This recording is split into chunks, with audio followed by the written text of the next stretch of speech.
Throughout history, Earth, our planet, and this vast universe we call home, has been plagued by an unspeakable evil. A home to chaos so extreme that an initial end to life is being threatened more every passing day, every passing moment. A reign of terror sweeping nations while predators and murderers claim lives of innocents, trapped in a haunted world of death and misery, masking a place of true beauty. The good souls march on as soldiers of solitude and faith, faith for a brighter future. Mother Nature, although tainted with corruption and darkness, mysteriously finds ways of redeeming the world of its evil beings. However, with the planet at the brink of destruction, a dark energy has formed from all of mankind's wickedness, and has found a host in a broken man's soul. This being seeks vengeance against those who created it. Cold summer winds blew throughout the winter night as Jimmy Carlos paid his cab fare. Thrilled about the two women, Audrey Morales and Jessie Van Dam, he had met at a local bar earlier that night. They had both decided to come home with him to drink more. "Thanks. Have a good one, buddy," the cab driver yelled over to Jimmy. His tone expressed his loathing, as he had not made one single tip that night in driving 3 disrespectful loudmouths home, with not even $1 to tip him, had simply pushed the last straw. "You girls ready to continue the fun?" Jimmy asked the women, with a smirk and a wink as he took his keys out of his back pocket. "If you show us those beers you promise," replied Audrey while giggling. "Of course, just like I promised," Jimmy said while inserting the key into the door lock. Inside the old home of Mr. Jimmy Carlo, a slight chemical smell lingered throughout as Audrey and Jessie took their first steps inside. Jimmy moved in front of the women and offered his hand. "Here, let me take your coats, ladies," Jimmy said. "The living room is just to the left here. Washroom is down the hallway to the right. Please, make yourselves at home while I go and grab us some beers. Hope you two like some nice cold Budweisers." Playing off a feeble but pretty smile while Jimmy walked away, Jessie stuttered out, "Why, thank you. Can't wait." Jessie turned to Audrey, who was already making herself comfortable on a leather couch in the living room. "We need to get the hell out of here. I don't know what it is, but I just have a gut feeling we have to leave, like, now," Jessie whispered into Audrey's ear. Okay, what? You were fine like a minute ago," Audrey says, rolling her eyes. "Seriously, let's go. Something is wrong." Jessie was cut off mid-sentence as Jimmy re-entered the room, with 3 glasses of Budweiser in his hands, happily shouting, "Promise you the beers and I never disappoint." The wooden interior of the living room was beautifully designed with a cottage feel to it. A large 85-inch flat-screen TV mounted to the wall, and a stunning audio system rests above a stone fireplace. Bookshelves and antiques filled another part of the room. The harmonious positions and layout created a comfortable atmosphere for Audrey, who ignored her friend's lawful weeps of sudden panic and fear. "Drink up!" Smiling and raising his eyebrows, Jimmy handed the women each a glass of beer. "Cheers," Jessie whispered out nervously while Audrey and Jimmy touched their glass together before taking a sip. Anxiety had grown extreme as Jessie put the glass to her lips. Closing her eyes, she took a drink, ignoring her own gut-wrenched feeling. Suddenly, their thoughts began to cloud over, and dizziness befell them. It was at this moment they looked at each other, and in their eyes, they conveyed the despair they felt. They knew they made a dreadful mistake. Within 10 minutes, Both Audrey and Jesse's empty glasses lay on the floor, while their conscious but lifeless bodies lay back on Jimmy's couch. "And now the real fun begins, girls." Jimmy's tone grew more menacing while picking up each woman one by one, dragging them down into his basement. "Whoa, we're gonna have so much fun in the cellar. It's just a matter of time now, ladies. I'm so hungry. I haven't had a good meal in a few days, but I should be able to make you last me a long while." In the darkness of Jimmy Carlo's basement, upon two metal tables, two young, attractive, innocent women lay. With their arms as well as legs in tight restraints and mouths gagged, both women came to a certain realization when they awoke. Certain realizations that hope seemed all but lost when in the presence of true evil. Within this darkened room of dreadfulness, Audrey Morales faced an unspeakable death, on which her best friend Jesse Van Dam had to witness. The precision and expertise Jimmy used to carve up Audrey has forever sent Jesse's soul into a black void. "You girls just look so tasty. I want you both the moment I saw you, you know that? Hey, I had a lot of choices tonight, so please, take this as a compliment," Jimmy blurted out to Jessie while carving up her friend and putting up slabs of the raw meat on a dinner plate. After he finished with Audrey, Jimmy licked his lips, staring at his plate, ready for the meal he had craved all night. The room was dark lit, but incredibly clean and sanitary from what Jessie had made out. A metal work table sat in view of her, while photos of missing women all over a bulletin board stood perched above. Black curtains filled one half of her view, in addition to what looked like multiple freezers behind Audrey, who was on a separate table beside her. Fighting the restraints and trying to scream through her gagged mouth, Jessie was having an immediate panic attack. Jimmy chuckled to himself while Jessie had freaked out. He then positioned a table plus chair in front of her, setting the dinner plate on it with a fork, knives, and napkins. Jessie knew what was about to come next, so she closed her eyes, tears pouring out while having to listen to this man eat her best friend. "What the hell was that?" Jessie thought to herself as she heard a thumping sound from upstairs.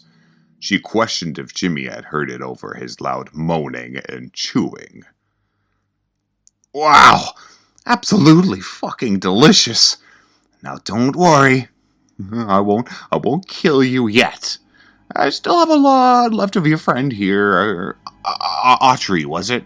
Right.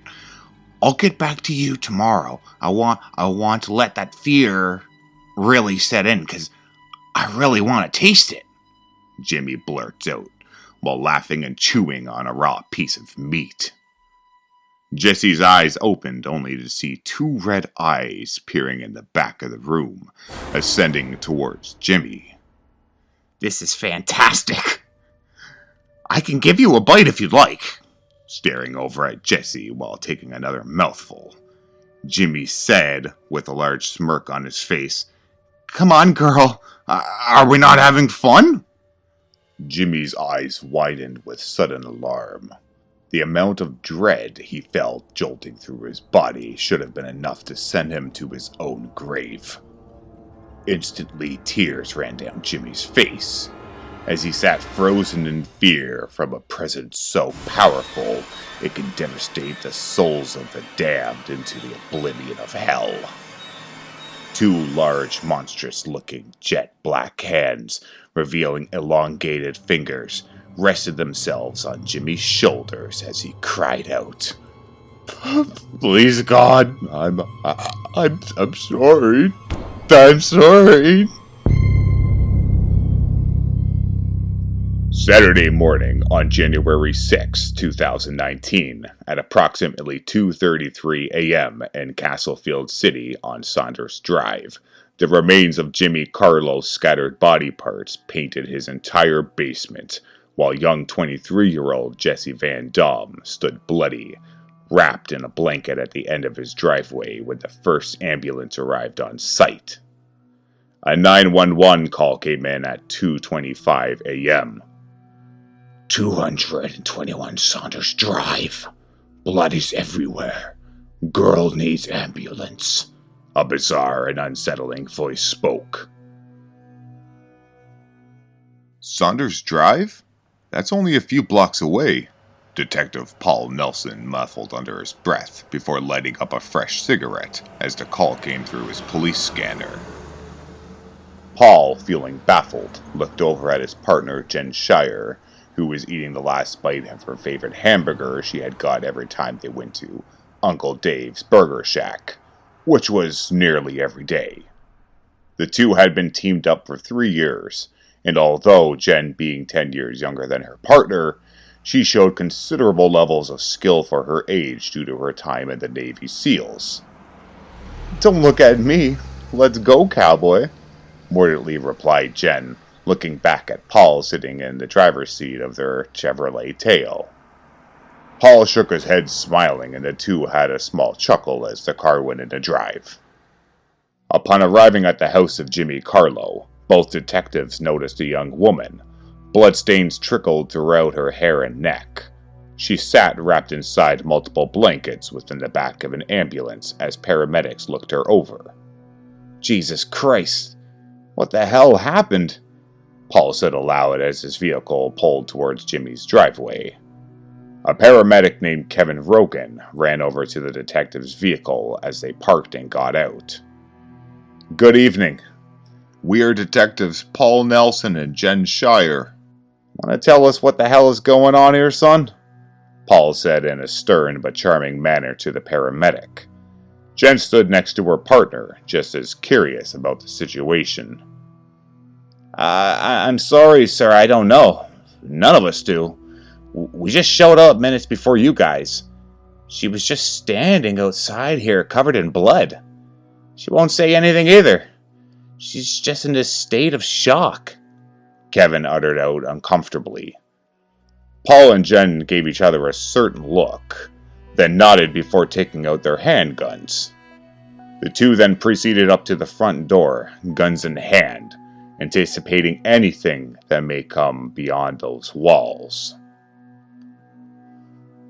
"We got a blood trail here from that girl. It's all over the door here, too," Paul said over to his partner. Ladies first, cowboy, Jen whispered over to Paul as she walked in front. "Not this time. Something feels off here. Step back, Jen. I have to go in first." Paul took one last drag of his cigarette before crushing the rest of the burning ash off, tucking the butt into an empty pack into his coat pocket. Upon entering the front door, the two detectives noticed a chemical smell from cleaning agents pungent throughout the air, mixed with the iron from blood. "Jesus Christ! You smell that?" Jen said, turning her head over to her partner while they both held their handguns out in angst. Paul ignored her as something more important came into sight, as his flashlight shone through the darkness of Jimmy Carlo's house. "The blood trail from that girl leads to the door over there. It must be in the basement," Paul whispered eagerly. Raising his voice, he yelled out loud, "Hello? Is anyone there?" Silence followed. Paul walked over to the blood-stained floor, heart pounding, and a fear he had never felt before in his long years of working in law enforcement. Paul had been within what seemed at the time worse scenarios than this. However, this time things felt darker. The amount of blood and body parts Paul had seen when his flashlight shone down the basement steps made the man feel instantly sick to his stomach. He closed the door right away, then looked over at Jen, who was walking over. "What? Paul, what did you see?" Jen demanded as Paul noticed in the corner of his eye the first police unit arriving on site.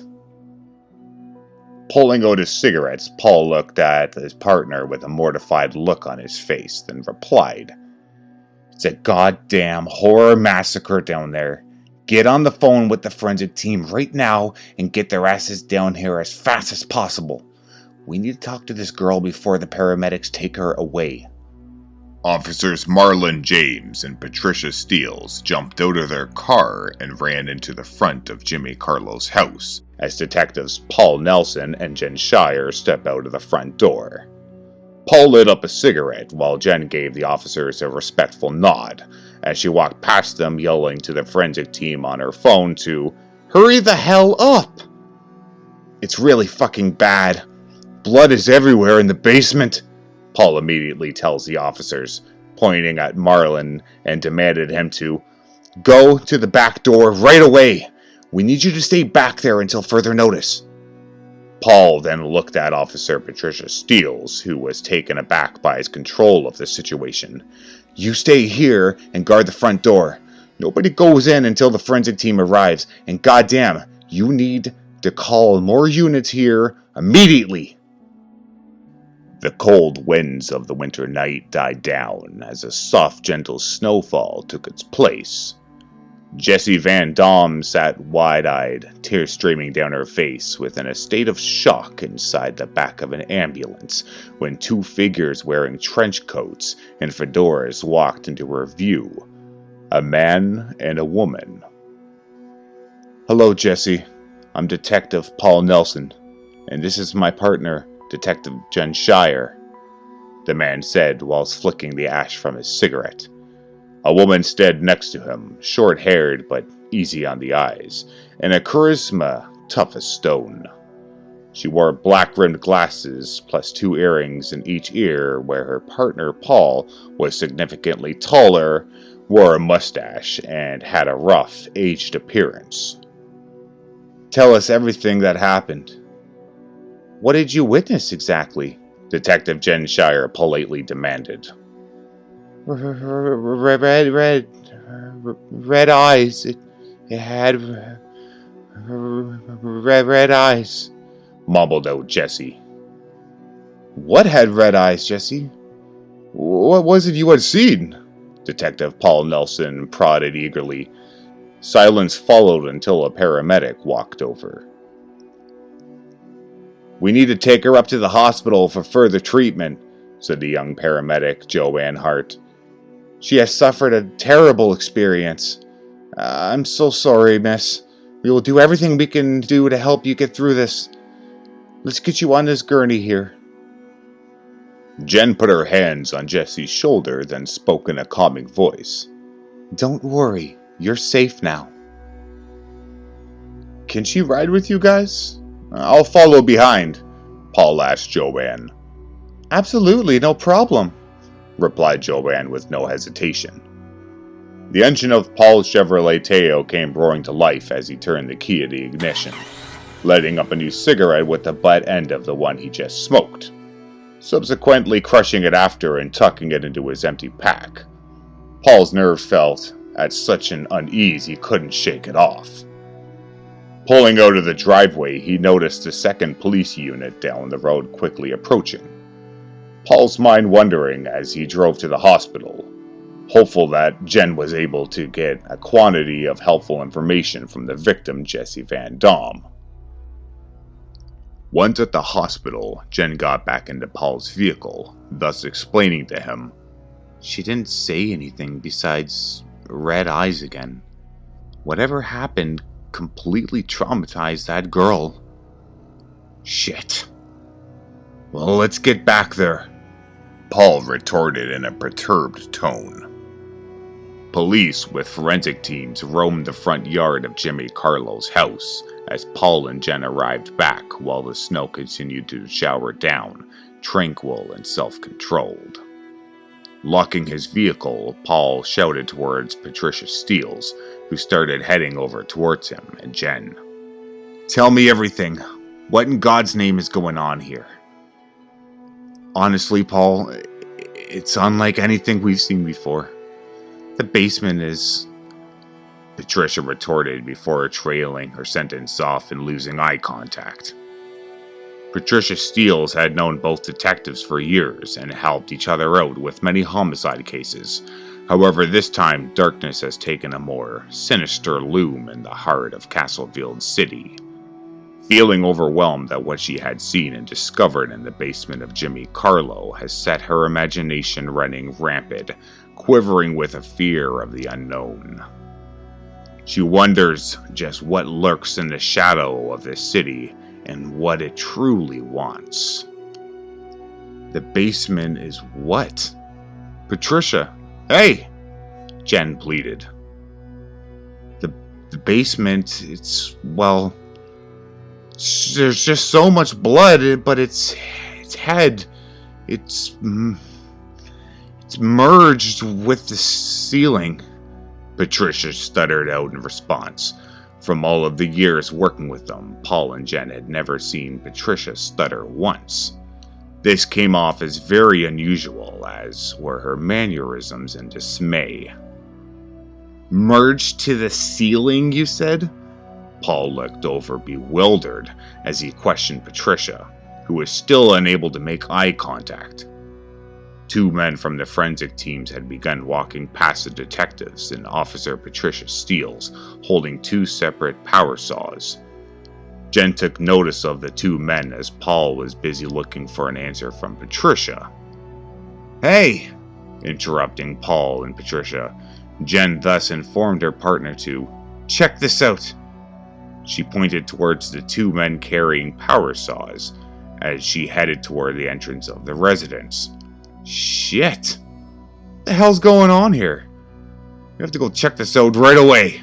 Follow them," Paul replied back to his partner, immediately taking off in the direction of the two men.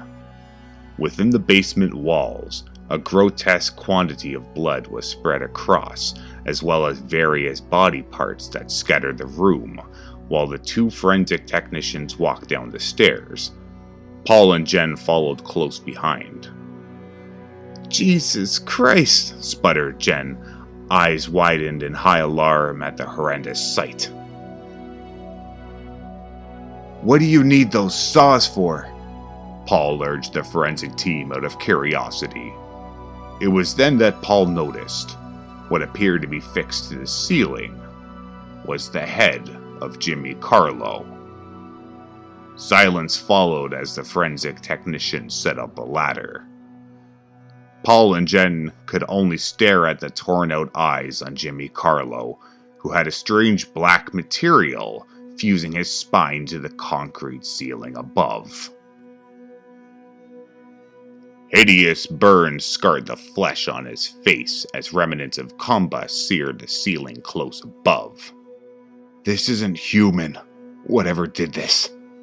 Paul asserted to himself, confirming his overwhelming gut-wrenching feeling all along. He knew this wasn't going to be another homicide case. This was going to be something nobody could have prepared for. Something much more sinister.